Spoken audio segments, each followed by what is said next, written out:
তখন কি খবর রাখেন বাজারে কারা কারা থাকে? সব 2 নম্বর লোক। রাতে ঘুমান না, সারা রাত জেগে থাকেন। আমরা ছাড় দিচ্ছি, কিন্তু মনে রাখবেন বাড়াবাড়ি করলে। এবার কিন্তু সংসদে ওবায়দুল কাদের সাহেবের সাথে ব্যারিস্টার সুমনের একটা তর্কাতর্কি হয়ে গেল। কারণ ব্যারিস্টার সুমন সাহেব কিন্তু গত কয়েকদিন যাবত কিন্তু সংসদে তুমুল আলোচনায় রয়েছে। কারণ হচ্ছে তিনি কিন্তু সকল সময় দুর্নীতির বিরুদ্ধে কথা বলছেন। আর সেই পরিপ্রেক্ষিতে কিন্তু ওবায়দুল কাদের সাহেব স্যার কিন্তু বললেন যে আমরা ছাড় দেই কিন্তু ছেড়ে দেই না, আমরা সবসময় সকলের বিরুদ্ধে অন্যায়ের প্রতিবাদ করি। এদিকে কিন্তু ব্যারিস্টার সুমন সাহেব কোনো কিছুই পরোয়া না করে তার আলোচনা চালিয়ে যাচ্ছে।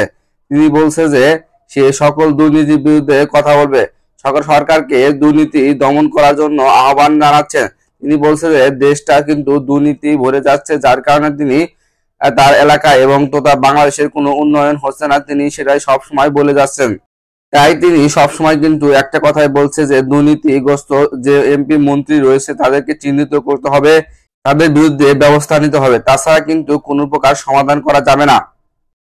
কিন্তু ওবায়দুল কাদের স্যার সাহেব কিন্তু বলছে যে আমরা কোনো কাউকে ছাড় দিচ্ছি না, আমরা সবসময় আইনের প্রশ্রয় নিচ্ছি এবং আমরা সকল এমপি মন্ত্রীদেরকে কড়া নির্দেশ দিচ্ছি যে কেউ দুর্নীতি করলে কিন্তু ছাড় পাবে না। তো আপনার কি মনে করেন, আসলে কি ওবায়দুল কাদের স্যার সাহেব কি ঠিক কথা বলেছেন কিনা তা অবশ্যই কমেন্ট করে জানাবেন এবং ব্যারিস্টার সুমন সাহেবকে ভালোবেসে থাকলে কিন্তু চ্যানেলটি সাবস্ক্রাইব করবেন। তো ব্যারিস্টার সুমন সাহেব স্যার কিন্তু সবসময় অন্যায়ের বিরুদ্ধে কথা বলছেন। তিনি আরেকটি বক্তব্য দিয়েছেন, সেটি আগে শুনে আসি, তারপরে কিন্তু সেটি নিয়ে কথা বলবো। আমাকে সাপোর্ট করার জন্য আরেকটা তরুণ একটা সৎ ছেলের চেয়ারম্যান বানাবেন, এইটাই আপনাদের কাছে আমার চাওয়া। তিনি বললেন যে আমরা অনেক সময় 500 থেকে 600 টাকা বিনিময়ে ভোট বিক্রি করে ফেলি। আসলে ভোট হচ্ছে এমন একটা জিনিস যেটির কারণে আপনার এলাকায় উন্নয়ন হবে। আমরা কিন্তু বর্তমান সময়ে ভোট দিচ্ছি না, আমরা কিন্তু যোগ্য অযোগ্য কোনোটাই বাছাই করছি না, আমরা শুধু টাকার বিনিময়ে কিন্তু অনেকটাই ভোট বিক্রি করে দিচ্ছি। একটা কথা চিন্তা করে দেখেন, আপনার এলাকায় যদি আপনি টাকার বিনিময়ে ভোটটা বিক্রি করে দেন কিন্তু তাহলে আপনার এলাকায় কোনো উন্নয়ন হবে না। যে লোকটার কাছে আপনি টাকার বিনিময়ে ভোটটা বিক্রি করে দিলেন সেই লোকটা কিন্তু তার টাকা যে খরচ হলো সেটি কিন্তু উঠানোর জন্য আপনার এলাকায় উন্নয়ন না করে সেই সরকারি টাকা বরাদ্দ তো সকল টাকা তিনি আত্মসাৎ করবেন, তাহলে আপনার এলাকায় কোনো উন্নয়ন হবে না। তার চেয়ে যদি আপনি 500 থেকে 600 টাকা না খেয়ে একটি সঠিক মানুষকে ভোট দেন তাহলে কিন্তু অবশ্যই কিন্তু আপনার এলাকায় উন্নয়ন হবে। এটি কিন্তু ব্যারিস্টার সুমন সাহেব বলেছেন।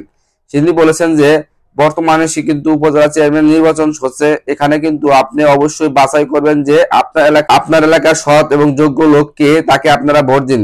শুধু একটা এমপি একটা এলাকার উন্নয়ন করতে পারে না, এক্ষেত্রে কিন্তু সকলের সহযোগিতা প্রয়োজন, তাছাড়া কিন্তু কোনো প্রকার উন্নয়ন করা সম্ভব হবে না। তিনি বলেছেন আপনারা শুধু এমপি দোষ দিবেন যে এমপি উন্নয়ন করছে না, তাতে কিন্তু কোনো সমাধান আসবে না। আপনারা সকলে মিলে যদি সমাধান করার চেষ্টা করেন তাহলে কিন্তু সমাধান হবে।